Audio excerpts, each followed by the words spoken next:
Segala perkara ku tanggung dalam Dia yang beri kekuatan dan pengharapan. Silakan duduk saudara, shalom. Senang ketemu dengan saudara lagi di tempat ini dengan tema yang berbeda. Tema kita pada pagi hari ini adalah kebaikan di tengah-tengah kita, gitu ya. Dan saya perlu mengingatkan saudara bahwa tema tahunan kita di tahun 2019 ini ada The Living Word atau firman yang hidup. Dan minggu lalu kita sudah mendengar khotbah yang sangat luar biasa dari Pastor Arif yang menjelaskan tentang The Living Word. Dan intinya memang kita harus menjadi firman yang hidup. Karena di luar sana, orang-orang di luar sana gak tahu Alkitab, gak baca Alkitab, nyentuh pun mungkin gak mau. Lalu bagaimana dong supaya mereka bisa tahu apa yang ada di dalam firman Tuhan itu? Ya, kita mungkin gak bisa nyodorin kepada mereka, maksa mereka untuk baca, tetapi kita bisa menjadi perwujudan loh dari firman Tuhan itu. Kita bisa menjadi, bisa dibilang embodiment, apa ya embodiment? Perwujudan. Kita bisa menjadi, ini loh Alkitab. Apa yang saya baca tergambar dalam kehidupan saya. Walaupun mereka nggak bisa baca Alkitab secara fisik, tapi mereka bisa ngelihat kehidupannya kita. Kita menjadi tanda kutip Alkitab bagi mereka. Dunia nggak bisa ngelihat Tuhan, tapi kita bisa bawa Tuhan ke mereka. Dan ada ayat yang menarik mengenai masalah ini di 2 Korintus 4 ayat ke-2 sampai dengan ayat yang ke-4. Ini adalah surat Paulus kepada jemaat di Korintus yang sebenarnya menyatakan tentang bagaimana memberikan kabar kesukaan kepada orang yang belum percaya. 2 Korintus 4 ayat 2 sampai dengan ayat yang ke-4 mengatakan seperti ini, tetapi kami menolak segala perbuatan tersembunyi yang memalukan. Kami tidak berlaku licik dan tidak memasukkan firman Allah. Sebaliknya kami menyatakan kebenaran dan dengan demikian kami menyerahkan diri kami untuk dipertimbangkan oleh semua orang di hadapan Allah. Wah ini kata-katanya keren banget nih. Kami menyatakan kebenaran dengan demikian kami menyerahkan diri kami untuk dipertimbangkan oleh semua orang. Jika Injil yang kami beritakan masih tertutup juga, maka ia tertutup untuk mereka yang akan binasa. Yaitu orang-orang yang tidak percaya, yang pikirannya telah dibutakan oleh ilah zaman ini. Sehingga mereka tidak melihat cahaya Injil tentang kemuliaan Kristus yang adalah gambaran Allah. Saudara lihat bahwa di 2 Korintus 4 ayat 24 ayat ke-4-nya ngomongnya kayak gini, yaitu orang-orang yang tidak percaya, yang pikirannya telah dibutakan oleh ilah zaman ini. Ketika Paulus menulis surat kepada jemaat di Korintus, dia sebenarnya ngasih tahu loh kenapa seseorang bisa tidak percaya kepada Tuhan.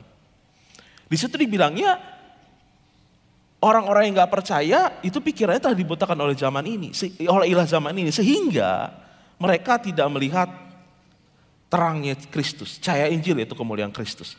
Kalau andai kata dibikin diagram mungkin jadinya kayak begini nih.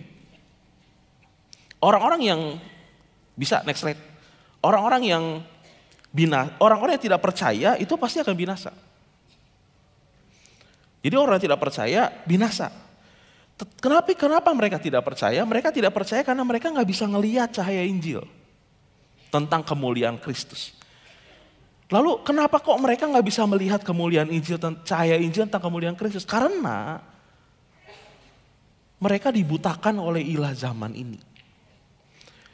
Yang menarik adalah kata-kata yang dipakai dibutakan oleh ilah zaman ini. Kata-katanya itu pasif, kata kerjanya bukan aktif. Jadi mereka tidak membutakan diri mereka oleh ilah zaman ini. Enggak gitu kata-katanya. Tetapi dibutakan oleh ilah zaman ini. Ini seakan-akan sesuatu yang memang bukan seakan-akan. Ini adalah sesuatu yang di luar kontrol mereka sebenarnya. Mereka dibutakan. Dan karena mereka dibutakan, mereka nggak bisa ngelihat Tuhan. Mereka ngelihat Tuhan itu seperti ada selubung di dalam kehidupan mereka. Oleh karena itu adalah tugasnya kita memang untuk datang kepada mereka, untuk kasih tahu kepada mereka, untuk menunjukkan Tuhan kepada mereka. Apa yang dilakukan oleh Paulus? 2 Korintus 4 ayat yang kedua ngomong kayak begini, kami tidak berlaku licik dan tidak memalsukan firman Allah. Sebaliknya, kami menyatakan kebenaran. Karena kami menyatakan kebenaran, Kami menyerahkan diri kami untuk dipertimbangkan oleh semua orang di hadapan Allah. Oh, ini kata-katanya ya. Ketika kita menyatakan kebenaran, kita benar-benar terbuka untuk dievaluasi orang lain, untuk dilihat oleh orang lain. Mereka justru nggak tertutup loh. Mereka justru, inilah kami. Kami menyatakan kebenaran. Dan kamu lihat kehidupan kami. Berani banget ngomong kayak begitu. Kamu bisa nilai kami, kamu bisa evaluasi kami. Kami menyatakan kebenaran. Kata asli menyatakan dalam 2 Korintus 4 ayat yang kedua itu adalah phanerosis. Phanerosis itu artinya sebenarnya membuat nyata. Yang tadinya nggak nyata dibuat nyata. Atau membuat jelas. Berarti tadinya nggak jelas dibikin jelas. Manifestasi atau display itu phanerosis. Jadi, dan phanerosis juga diterjemahkan dengan kata yang berbeda, bukan menyatakan tetapi juga pernyataan, kata benda. Penyataan, bukan pernyataan, penyataan. Ini ada beda nih ya, antara pernyataan dengan penyataan. Tapi bisa nggak ada bedanya kalau yang ngomong orang cadel, nggak bisa ngomong R soalnya. Nih bedanya cuma satu R doang sebenarnya, tapi beda nih. Kalau pernyataan itu statement, pernyataan. Tapi penyataan itu membuat sesuatu yang tidak nampak menjadi nyata. Penyataan. Jadi dinyatakan, dimunculkan. Nah, dalam konteksnya Korintus berarti kayak begini dong ceritanya. Orang-orang yang gak percaya itu melihat Tuhan terselubung.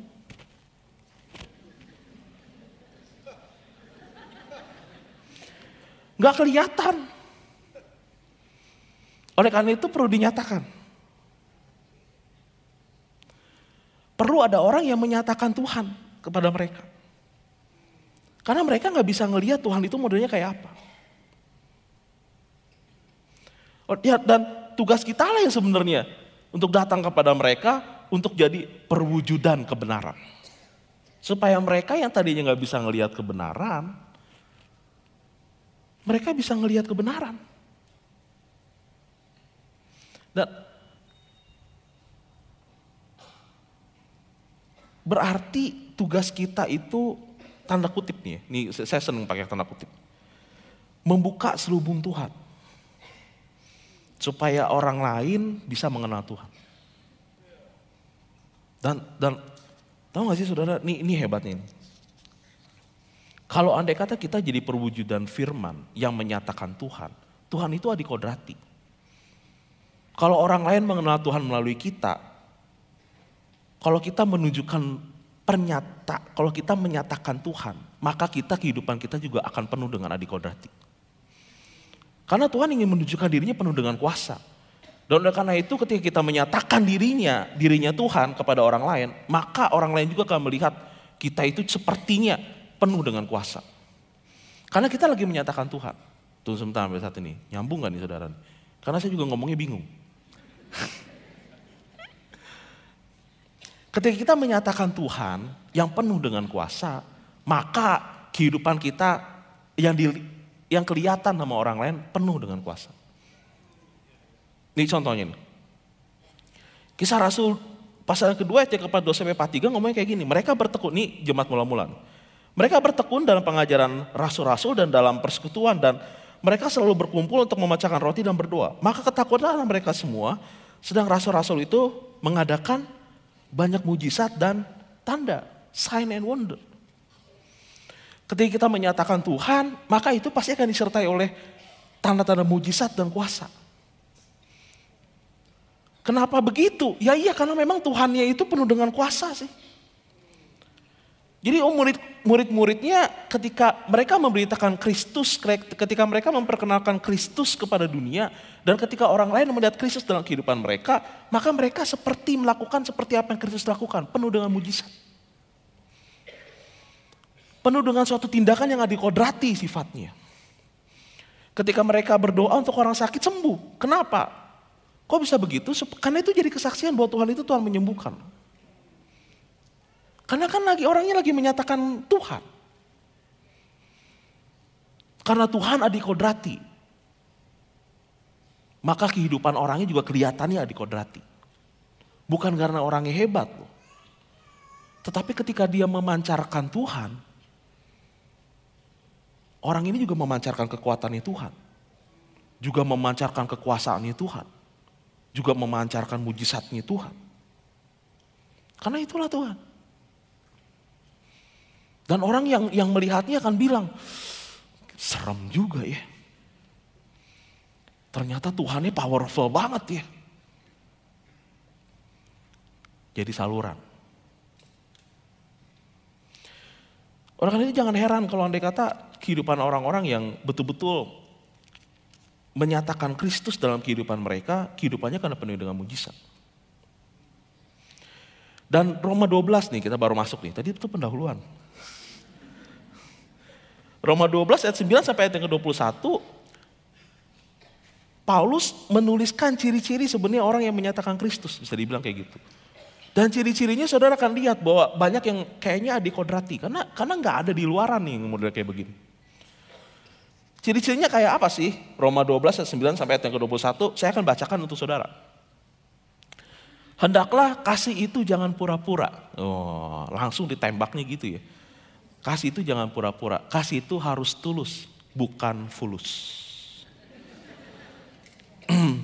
Jauhilah yang jahat dan lakukanlah yang baik. Hendaklah kamu saling mengasihi sebagai saudara. Nih saudara nih kata-kata yang dipakai ini adalah Philadelphia, yaitu keluarga. Jadi saling mengasihinya itu seperti dalam satu keluarga. Dan saling mendahului dalam memberi hormat. Janganlah hendaknya kerajinanmu kendor. Biarlah rohmu menyala-nyala dan layanilah Tuhan. Bersukacitalah dalam pengharapan. Sabarlah dalam kesesakan. Bertekunlah dalam doa. Bantulah dalam kekurangan orang-orang kudus dan usahakanlah dirimu untuk selalu memberikan tumpangan. Berkatilah siapa yang menganiaya kamu. Nah, berkatilah dan jangan mengutuk. Bersukacitalah dengan orang yang bersukacita. Menangislah dengan orang yang menangis. Hendaklah kamu sehati sepikir dalam hidupmu bersama. Janganlah kamu memikirkan perkara-perkara yang tinggi, tapi arahkanlah dirimu kepada perkara-perkara yang sederhana. Janganlah menganggap dirimu pandai. Janganlah membalas kejahatan dengan kejahatan. Lakukanlah apa yang baik bagi semua orang. Sedapat-dapatnya, kalau hal itu bergantung padamu, hiduplah dalam perdamaian dengan semua orang. Saudara-saudaraku yang kekasih, janganlah kamu sendiri menuntut pembalasan. Tapi berilah tempat kepada murka Allah, sebab ada tertulis, pembalasan itu adalah hakku. Akulah yang akan menuntut pembalasan, firman Tuhan. Tetapi jika seterumu lapar, berilah dia makan. Jika ia haus, berilah dia minum. Dengan berbuat demikian, kamu menumpukan bara api di atas kepalanya. Janganlah kamu kalah terhadap kejahatan, tetapi karena kalah kejahatan dengan kebaikan. Dari ayat-ayat yang kita baca di atas, yang tadi kita baca, sebenarnya banyak hal yang praktis. Yang bisa kita langsung lakukan dalam kehidupan kita sehari-hari. Karena bagi firman Tuhan, bagi Paulus ketika menuliskan ayat ini, inilah yang seharusnya terjadi dalam kehidupan orang percaya. Inilah yang sebenarnya natural terjadi dalam kehidupan orang percaya. Dan dari sekian banyak nasihat di dalam ayat itu, kita tekankan pada saat ini dua aja. Yaitu sabar dalam kesesakan dan satu lagi, jangan membalas kejahatan dengan kejahatan. Jadi dua aja yang kita tekankan. Mari kita mulai dengan yang pertama, sabar dalam kesesakan. Nah, Alkitab nggak pura-pura bahwa dunia ini nggak ada masalah, enggak. Alkitab terus terang bilang bahwa dunia kita penuh dengan masalah dan problem. Bahkan ada satu kitab yang khusus kelihatannya membahas tentang masalah, yaitu kitab Ayub.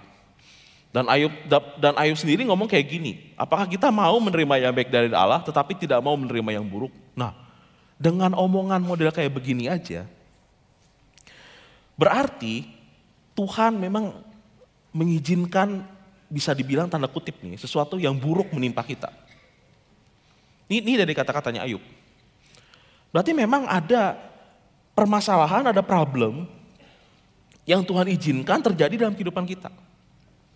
Wajar, ini kan ya. Yang jadi masalahnya gini, ketika masalah itu muncul, ketika problem itu muncul dalam kehidupan kita, itu seringkali bersungut-sungut loh. Kita seringkali marah-marah sama Tuhan, kita seringkali gak bersabar dalam kesesakan. Padahal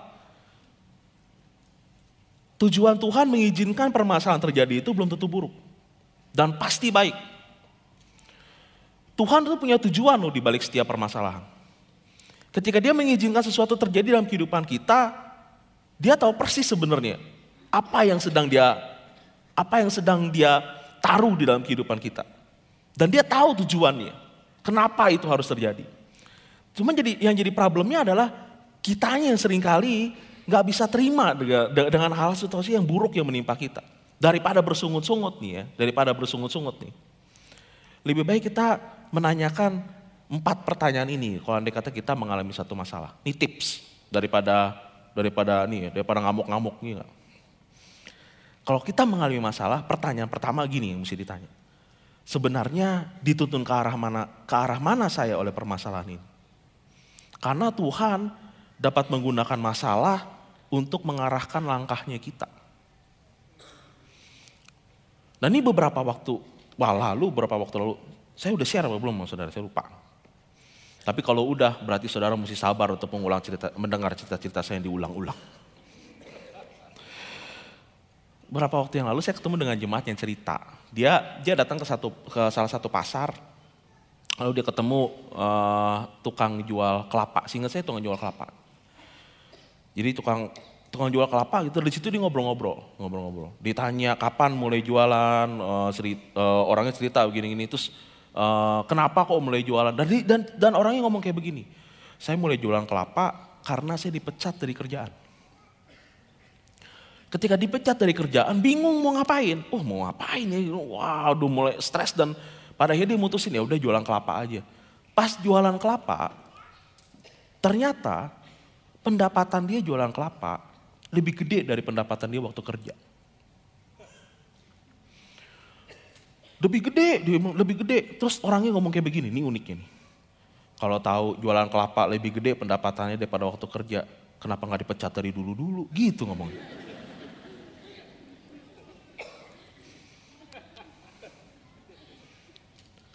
Ya, dia berbelok karena ada problem. Tapi jadi berkat justru. Masalah awalnya.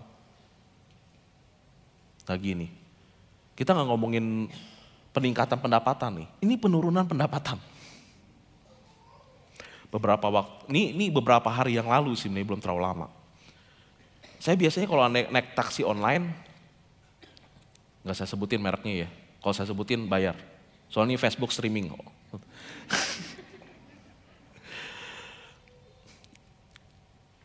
Biasanya kalau naik taksi online ngajakin ngobrol supir udah berapa lama, part time apa full time, jadi supir taksi online dan segala macam.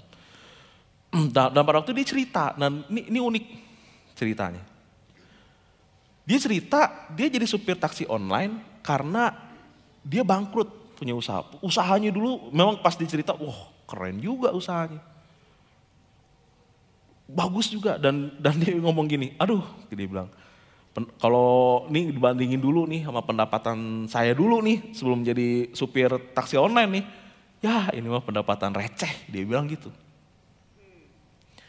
Tapi karena ada satu bencana dalam usaha dia yang dulu, dia tutup usahanya, lalu dia jadi supir taksi online. Terus dia ngomong gini, ini orang percaya nih, jangan-jangan ke gereja kita lagi, saya gak kenal jemaat deh.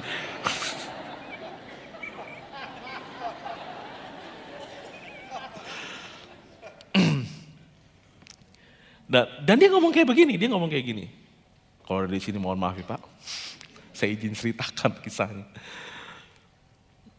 Dia ngomong begini, tapi ada yang beda loh dibandingin yang dulu. Dulu dapat uang tuh gampang. Saya nggak ngerasa itu sebagai suatu hal yang gampang ini mah. Tapi sekarang saya tuh belajar bersyukur. Dapat uang 10.000, 15.000, aduh Tuhan terima kasih. Dan ketika dia pulang ke rumah dengan istrinya dengan uang 200.000, 300.000, dia tuh bersyukur banget bahwa ini adalah pemberian yang Tuhan beri hari ini. Sesuatu yang di pekerjaan dia dulu nih anggapnya remeh, receh. Tapi sekarang dia tuh jadi count every blessing. Dia ngitung setiap apa yang Tuhan kasih dalam hidupannya dan dia bersyukur atas itu. Dan dia bilang beda banget tuh pandangan saya sekarang. Buat saya ngedenger ini kaget juga, shock. turun pendapatannya, tapi lebih bersyukur dibandingin yang dulu. Aneh nggak?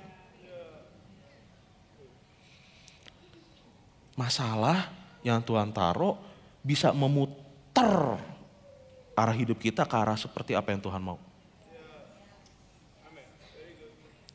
Jadi jangan marah dulu. Yang kedua pertanyaannya dia kayak gini, apa yang diungkap oleh permasalahan ini tentang saya? Karena Tuhan menggunakan masalah untuk menyelidiki hati kita. Yeremia 17 ayat 10 ngomong kayak gini, aku Tuhan yang menyelidiki hati, yang menguji batin untuk memberi balasan kepada setiap orang setimpal dengan tingkah langkahnya, setimpal dengan hasil perbuatannya. Tuhan menyelidiki hati lewat masalah. Tapi buat saya nih, buat saya. Kenapa Tuhan menyelidiki hati? Bukan buat dia loh. Dia tahu hati saya kayak apa. Dia tahu persis motivasi saya apa. Dia nggak perlu sebenarnya menyelidiki hati. Menyelidiki hatinya buat siapa? Tanda kutip. Buat saya. Buat saya sendiri. Karena kadang-kadang saya mesti dikasih tahu sampai di mana batasannya saya. Saya mesti dikasih tahu nih, cuma segini loh kamu sebenarnya. Saya sendiri mesti dikasih tahu. Ternyata motivasi kamu ini loh. Karena seringkali saya nggak ngeh, saya itu lagi ada di mana. Dan sampai di mana posisi saya. Nggak tahu. Saya ambil contoh ya, biar saudara lebih paham apa yang saya maksud. Karena gitu tuh, kadang-kadang bahasa tuh, saya sendiri aja bingung pas ngomongnya, saya ngomong apa ya. Jadi saya kasih contoh. Misalnya nih, saya nih orangnya jujur rada-rada emosional. Bukan rada sih kelihatannya, memang emosional. Jadi kalau lagi ngadepin masalah-masalah tertentu bisa langsung gitu tuh. Langsung marah gitu ya. Langsung marah. Saya mau ini berubah, saya mau ini dirubah. Tapi dari mana saya tahu bahwa saya udah berubah apa belum? Ya Tuhan kasih masalahnya. Di titik ini nih, kemarin marah, buar gitu. Aduh Tuhan, salah saya mesti belajar menahan diri. Oke, dikasih lagi masalahnya, di titik yang sama.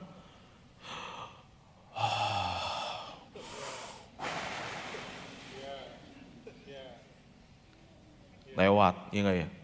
Saya tahu posisi saya sekarang. Di situ, oke. Tiba-tiba masalahnya naik, ting gitu ya. Wah, gitu lempar piring.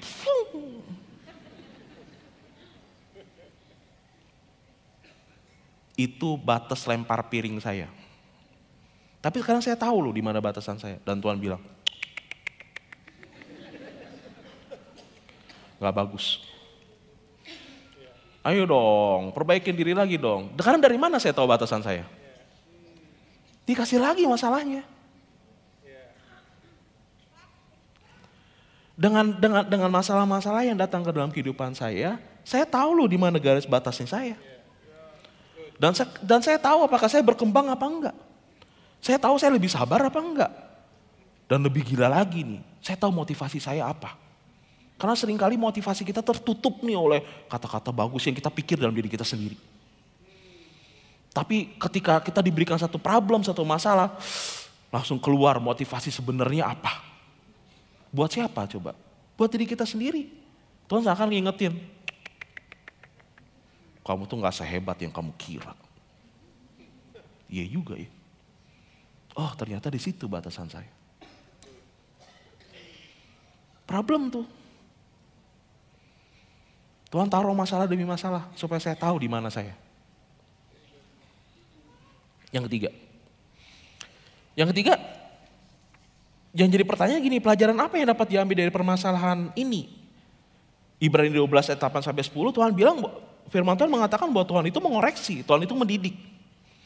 Mengoreksi setiap langkah-langkah kita, ya oke. Jadi masalah Tuhan ada kalanya taruh masalah dalam kehidupan kita untuk mengoreksi memang. Untuk memberikan kepada kita satu pelajaran tertentu. Yang harus kita, oke, Tuhan ternyata mengajar saya begini.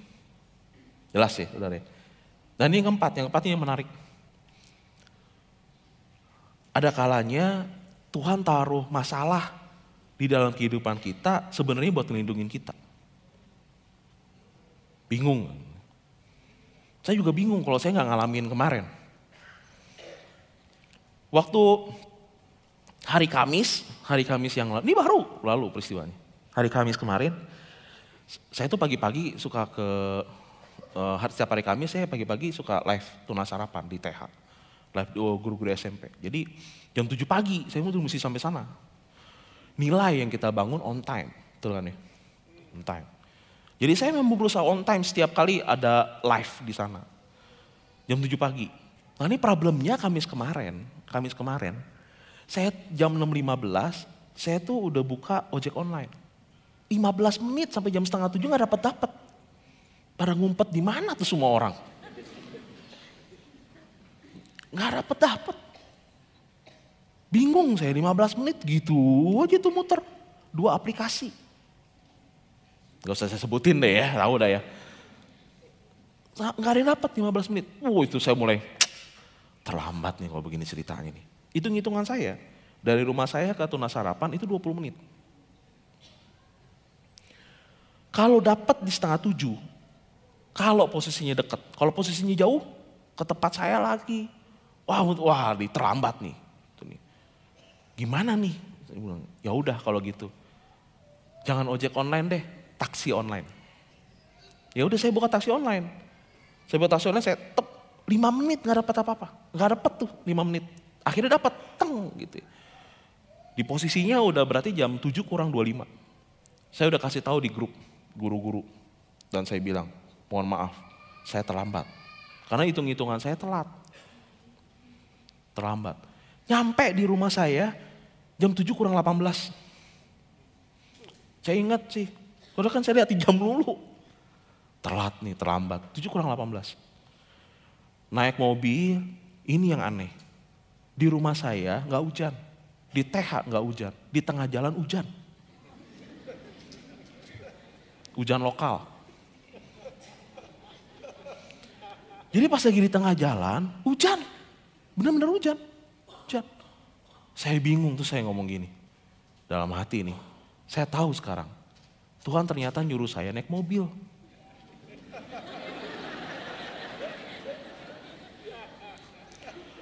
Enggak naik motor. Karena kalau saya naik motor, saya kehujanan di tengah jalan. Jadi dia sengaja bikin 15 menit gagal terus. Susah. Menyebalkan, siapa yang gak menyebalkan? Keki saya. Marah-marah, kesel rasanya. Tetapi ternyata Tuhan punya tujuan. Tujuannya apa? Menyelamatkan saya.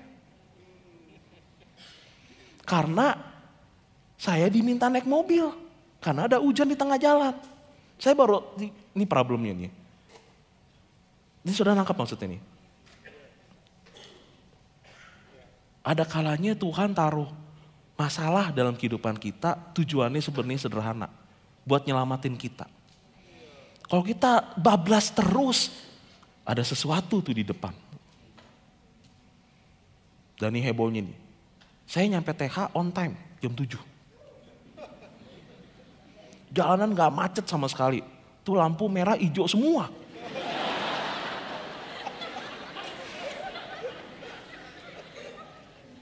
Lucu loh Tuhan, bener loh. Saya ganti alat transportasi, dugaan saya terlambat, ternyata gak telat. Saya gak dirugikan sama sekali sama Tuhan. Jadi seperti Tuhan tekan ngomong, memang kamu harus naik mobil.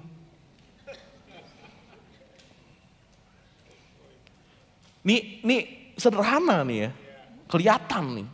Tapi memang ada kalanya kita sendiri gak sadar kalau pas saya baru tahu pelajaran ini pas lagi saya di mobil. Pas lagi ngeliat hujan nih, oh begini ternyata maksud Tuhan ya. Saya disuruh naik mobil. Bukan naik motor. Makanya tadi gak dapet. Saran saya nih, ikutin aja itu yang Roma itu tuh. Sabar dulu dalam kesesakan. Karena nanti pas lagi kita tahu ternyata tujuannya Tuhan begini, malu sendiri kalau udah marah-marah di depan.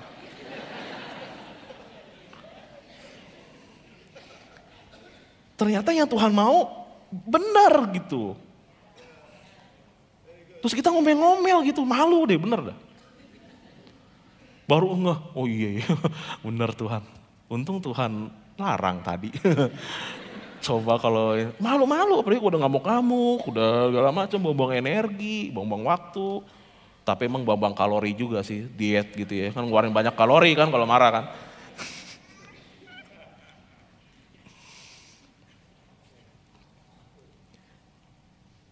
Bersabar dalam kesesakan.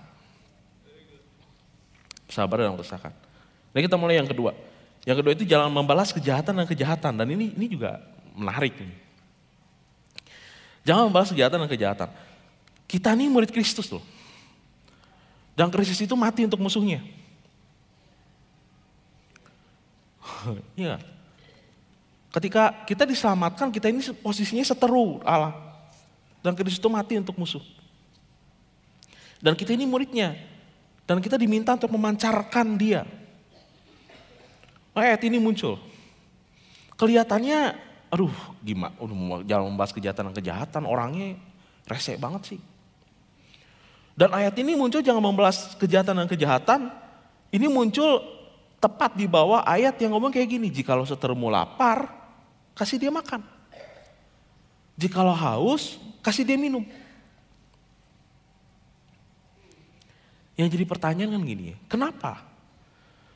Jangan membalas kejahatan dengan kejahatan. Karena jujur ya, pada saat kita menerima kejahatan lalu kita balas lagi dengan kejahatan, kita kalah. Kalah loh gitu. Karena perbuatan dia yang jahat ke dalam kehidupan kita, itu mampu mengubah kita, mengubah perilaku kita, emosinya kita, tingkah laku kita. Yang tadinya orang baik jadi orang jahat. Karena kita melakukan kejahatan juga akhirnya. Jadi ketika Paulus mau jangan membalas kejahatan dan kejahatan, dia tuh bilang begini, kamu itu orang baik. Jangan karena perlakuan orang jahat kepada kamu mengubah kamu jadi orang jahat. Karena Tuhan gak pernah mengendaki kita jadi orang jahat. Gak pernah. Tuhan mengendaki kita jadi orang baik. Tapi ketika kita dipengaruhi untuk berbuat jahat, untuk memikirkan apa yang jahat, kita telah berubah jadi orang jahat. Oleh karena itu jangan membalas kejahatan dan kejahatan. Dan ini nyentil sih sebenarnya ayatnya. Nyentil untuk yang punya mental korban. Yang mental korbannya begini. Ya saya berbuat kejahatan kan kalau dia bikin kejahatan. Lah ya situ yang bikin kejahatan terus nyalain orang. Kita yang berbuat kejahatan. Lalu kita bilang karena dia berbuat kejahatan makanya saya berbuat kejahatan. Loh. Tapi kita telah berubah loh, kita kalah. Kalau kita membalas kejahatan dan kejahatan. Kita kalah karena kita telah berubah jadi orang jahat. Tapi saya mengalami luka hati loh, saya sakit betul. Karena dia melakukan itu saya sakit hati. Oke. Tetapi ini bukan berarti saya ngegampangin luka hati. Luka hati ya itu gak bisa diumpetin. Hati kita luka, sakit gitu. Tapi mengalami luka hati sama membalas dendam atau membalas kejahatan itu dua hal yang beda. Bukan satu renteng, bukan. Beda. Membalas luka hati karena perlakuan orang lain lalu kita balas itu dua hal yang berbeda. Kita luka hati karena perlakuan orang lain. Tetapi pilihannya tetap ada di kita. Mau kita balas apa enggak? Mau kita respon apa enggak? Dan sebagaimana seharusnya nih ya, sebagai pengikut Kristus ketika kita menghadapi kejahatan, ingat loh, pikiran kita seharusnya bukan kepada orang jahatnya, tapi kepada Kristus dan mengatakan bahwa Tuhan sudah mati untuk orang jahat. Oleh karena itu saya nggak mau membalas kejahatan dengan kejahatan. Jangan kalah oleh kejahatan. Tapi kalahkan kejahatan dengan kebaikan. Kristus sudah memerdekakan kita. Jangan membiarkan diri kita diperhamba lagi oleh kejahatan. Nah, terus pertanyaan kayak gini, emangnya ini permintaannya juga aneh lagi. Oke deh, saya nggak mau balas. Jangan balas kejahatan dengan kejahatan. Oke deh, saya nggak mau balas. Tapi permintaan Alkitab ini, tapi balasnya kejahatan dengan kebaikan. Saya disuruh berbuat baik sama orangnya. Ya, iyalah. Masalahnya bukan apa-apa ya. Mending mengubah orangnya. Kalau andai kata saya berbuat baik kepada dia, apakah itu mengubah kehidupan dia? Belum tentu. Ya memang itu, emang benar, emang belum tentu. Emang Alkitab menjanjikan kalau andai kata saudara berbuat baik kepada orang yang berbuat jahat kepada saudara, orangnya berubah? Enggak, Alkitab nggak pernah janjiin itu.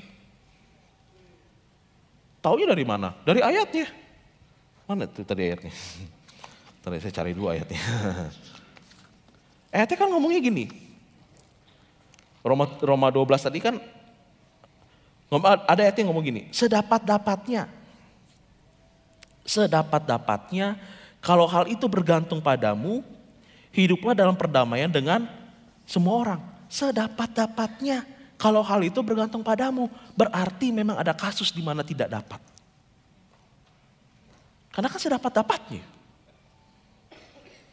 Jadi ada kasus di mana nggak dapat. Ketika kita berbuat kebaikan kepada orang, orangnya nggak respon balik. Ya udah, karena memang tujuannya bukan orang itu kok, tujuannya kita kok. Ketika kita nggak membalas kejahatan dengan kejahatan, ketika kita membalas kejahatan dengan kebaikan, memang tujuannya bukan ke orang itu, tujuannya ke kita. Karena Tuhan menginginkan kita nggak jadi orang jahat. Karena Tuhan ingin mengubah hatinya kita. Karena Tuhan ingin kita memandang kepada Kristus bukan kepada kejahatan orangnya. Dan Tuhan nggak ingin kita dikalahkan oleh kejahatan yang dibuat oleh orang lain. Nggak ingin emosi kita, waktunya kita, pikirannya kita dikontrol oleh kejahatan orang lain. Yang Tuhan inginkan itu responnya kita, bukan orangnya. Jadi kalau andai kata orang yang ngerespon balik ya haleluya, nggak ngerespon balik ya puji Tuhan juga. Karena bukan masalah orang yang penting, kitanya yang penting. Dan Tuhan ngomong kayak gini, Roma 12 ayat 19. Saudara-saudaraku yang kekasih, janganlah kamu sendiri menuntut pembalasan, tetapi berilah tempat kepada murka Allah, sebab ada tertulis, pembalasan itu adalah hakku, akulah yang akan menuntut pembalasan, firman Tuhan. Nah, pembalasan itu punyanya Tuhan, jangan diambil. Karena percaya deh bahwa Tuhan itu adil. Setiap orang akan dihakimi menurut perbuatannya, setiap dosa harus dipertanggungjawabkan. Tuhan itu adil. Cuma ujungnya dua. Untuk ngatasin dosa tuh ujungnya cuma dua. Lewat salib, dia ditebus, apa lewat penghakiman kekal. Cuma itu doang. Jadi setiap orang akan dihakimi. Cuma kita nih, orang yang percaya kepada Kristus, ujung-ujungnya ditebus kayak salib. Kan gitu ya. Mereka yang gak percaya binasa. Cuma dua itu ujungnya. Tapi Tuhan akan menghakimi setiap perbuatan. Dan percaya deh, gak ada yang lolos. Oleh karena itu, yang harus kita lakukan adalah kita mengubah diri kita sendiri. Kelihatannya susah, tapi sebenarnya bisa dilakukan. Udah pernah dicoba belum? Ini masalahnya. Kan seringkali kita belum pernah nyoba, ya kan ya? Ngomong duluan. Ngomong aja, nggak mungkin, kayaknya nggak bisa. Tes aja. Pas lagi ada orang yang menyakiti kita, berdoalah, Tuhan Yesus. Aku berdoa untuk kebaikan dia. Memang orangnya gak nyebelin sih Tuhan. Tapi berdoa Tuhan supaya Tuhan memberikan kepada dia berkat yang luar biasa. Petir 7 kali dalam kehidupannya. Supaya dia kejatuhan pohon, keseret ambulan. Gak kayak gitu. Tapi tes deh, coba deh bener. Ketika ada orang berbuat jahat, coba deh daripada mengutuk, doain dia deh. Langsung doain dia dalam hati. Aduh Tuhan, memberikan yang terbaik dalam kehidupannya. Kelihatannya aneh banget ya, kok kayak orang lain gak ada yang begitu. Ya, emang kita suruh ngikutin orang lain, kita suruh ngikutin Kristus. Kan kita lagi memancarkan Kristus. Tapi kayaknya gak bisa deh. Loh, orang yang memancarkan Kristus itu kehidupannya adikodrati. Nah tadi dibilangnya gitu di depan. Yang kelihatannya gak mungkin sebenarnya itu normal dalam kehidupan orang Kristen harusnya. Karena kita memancarkan Tuhan yang adikodrati. Tuhan pasti memberikan kepada kita kekuatan. Tes saja. Tapi karena jangan mentang-mentang tes, nanti ada ribut-ribut di bawah ya. Duh, gitu dihajar. Kenapa? Lagi ngetes tadi. Orangnya ngedoain saya enggak?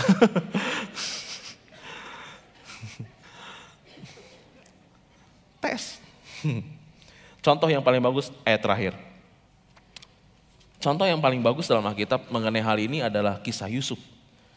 Kejadian 50 ayat yang ke-20. Ngomongnya seperti ini. Ini ayat yang terakhir. Pas ngeliat ayat, saya ngeliat saudara kalau bilang, ini ayat yang terakhir.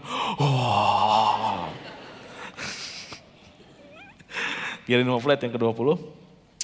Memang kamu telah mereka-rekakannya terhadap aku, tetapi Allah telah mereka-rekakannya untuk kebaikan. Dengan maksud melakukan seperti yang terjadi sekarang ini, yaitu memelihara hidup suatu bangsa yang besar. Ya saudara yang tahu kisahnya Yusuf, pasti tahu nih. Nih dia ngomong kayak begini nih, tuh jujur ya, Yusuf itu korban human trafficking. Dia dijual sama keluarganya, sama saudara, sama koko-kokonya sendiri. Ditolak sama koko-kokonya sendiri. Disuruh pergi, diusir dari rumah. Dijual kepada orang. Sudah kebayang tuh ya, Yusuf pada waktu kesulitan dan kesusahan nih di dalam perbudakan. Kerja keras kagak digaji. Malah mungkin capek-capek badannya, gak biasa kerja soalnya. Anak kesayangan papi.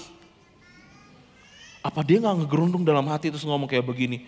Tuh kalau andai kata ada kesempatan gue kulitin tuh satu-satu koko gue. Dia punya untuk dendam, punya alasan untuk dendam, punya banget. Dan lucunya posisinya berbalik. Koko-kokonya sekarang minta makan sama dia. Dulu dia yang ditendang, diusir keluar dari rumah. Tapi sekarang saudaranya yang lain yang nendang dia datang ke rumah minta makan. Coba gimana rasanya? Kesempatan bener-bener nih. Lihat ini, gue kasih karung beras tapi kuku lo copotin satu.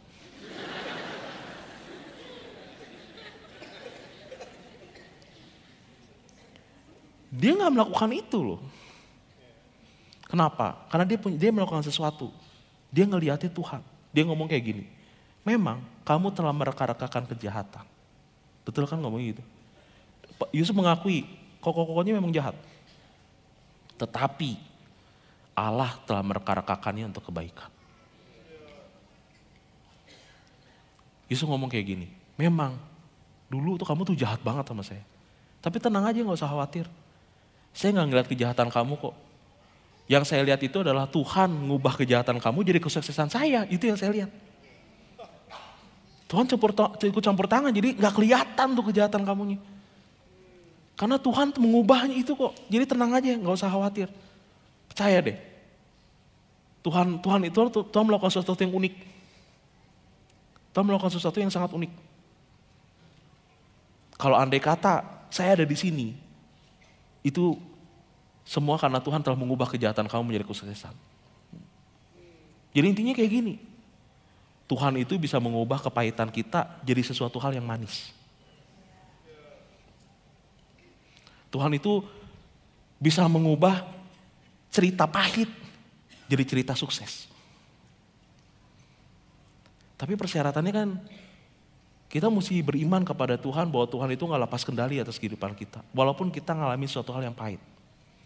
Belajar untuk memberkati orang lain bukan melakukan kejahatan kepada orang lain.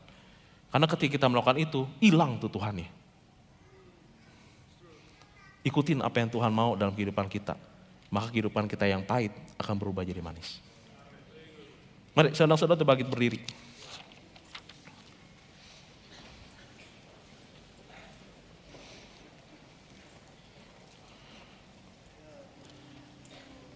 Setelah firman Tuhan adalah saat yang tepat sekali lagi untuk melihat ke dalam kehidupan kita, untuk merefleksi ke dalam kehidupan kita, untuk check up secara rohani. Oleh karena itu pada saat ini ada kesempatan yang baik untuk bertemu Tuhan. Dan ngomong kepada Tuhan, Tuhan inilah saya dan seluruh keberadaan saya. Saya mau dikoreksi oleh firman Tuhan. Jadi tutup mata saudara dan lihat ke dalam diri saudara sendiri. Tutup mata saudara, lihat ke dalam diri saudara sendiri. Apabila pada saat ini, ketika saudara mengalami satu persoalan, ketika saudara mengalami satu permasalahan dan saudara bersungut-sungut, marah kepada Tuhan. Ini mungkin saat yang paling tepat untuk datang kepada Tuhan dan bilang kepada Tuhan, Tuhan, aku tahu bahwa Engkau adalah Tuhan yang tidak pernah lepas kendali atas hidupku. Aku tahu Tuhan bahwa apa yang terjadi dalam hidupku gak pernah lepas dari izin Tuhan. Aku tahu Tuhan bahwa apa yang sedang terjadi dalam kehidupanku ini akan menjadi yang terbaik dalam kehidupanku. Oleh karena itu pada saat ini aku berdoa, aku mohon ampun. Aku mau datang kepada Tuhan, menaruh iman kepada Tuhan. Karena aku tahu apa yang terjadi dalam hidupku ini adalah yang terbaik. Datang kepada Tuhan, katakan kepada Tuhan, Tuhan, aku mau berserah kepada Tuhan. Aku mau menaruh harapanku kepada Tuhan. Dan aku mau menaruh imanku kepada Tuhan. Dan jikalau pada saat ini, saudara memiliki kepahitan dalam hati saudara atas kejahatan orang lain, dan pada saat ini saudara mungkin dalam hati saudara sedang merancangkan kejahatan kepada orang itu. Saudara benci kepada dia dan saudara ingin supaya orang itu celaka. Pada saat ini datang kepada Tuhan dan bilang kepada Tuhan, Tuhan, saya gak mau berubah menjadi orang jahat. Saya mau memelihara hatiku. Saya mau memelihara perasaanku. Mau memelihara pikiranku. Aku gak mau hidupku dipenuhi oleh kepahitan. Tapi aku mau dipenuhi oleh kasih dan cinta Tuhan. Aku terluka Tuhan oleh perlakuan dia, tapi aku mau datang kepada Tuhan. Tabib yang agung, Tuhan sembuhkanlah luka hatiku. Tapi aku gak mau membalas kejahatan dan kejahatan. Karena aku mau mencerminkan Tuhan. Berikanlah kepada aku kekuatan. Berikanlah kepada aku kekuatan. Supaya aku dapat memberkati orang itu. Supaya aku dapat menjadi seorang Tuhan. Untuk menjadi berkat untuk orang itu. Datang kepada Tuhan dan bilang kepada Tuhan, Tuhan, ada kalanya aku gagal. Tetapi aku mau belajar. Aku mau belajar bertumbuh di dalam Tuhan. Karena aku mau memancarkan Tuhan dalam hidupku. Aku mau memancarkan Kristus dalam hidupku. Jika pada saat ini saudara mengatakan bahwa Tuhan, inilah hidupku. Aku menyerahkan seluruh permasalahanku ke dalam tangan. Aku gak mau bersungut-sungut. Angkat tangan saudara. Angkat tangan saudara. Dan jikalau pada saat ini saudara juga adalah orang yang mengatakan, Bapa di surga, Bapa yang maha baik, ada orang yang menyakiti aku, tapi aku gak mau membalas orang itu dengan kejahatan. Aku mau membalasnya dengan berkat Tuhan. Tapi aku gak sanggup rasanya. Gak bisa rasanya. Aku butuh bantuan Tuhan. Aku butuh kekuatan dari Tuhan. Aku butuh hadirat Tuhan di dalam kehidupanku. Jikalau pada saat ini saudara merasai, angkat tangan saudara. Angkat tangan saudara.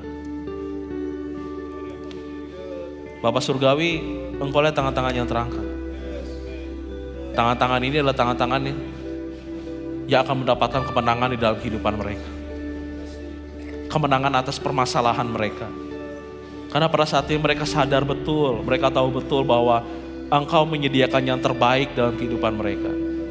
Bahwa pada saat ini mereka sadar betul Tuhan, bahwa Engkau adalah Allah yang berkuasa di dalam kehidupan mereka.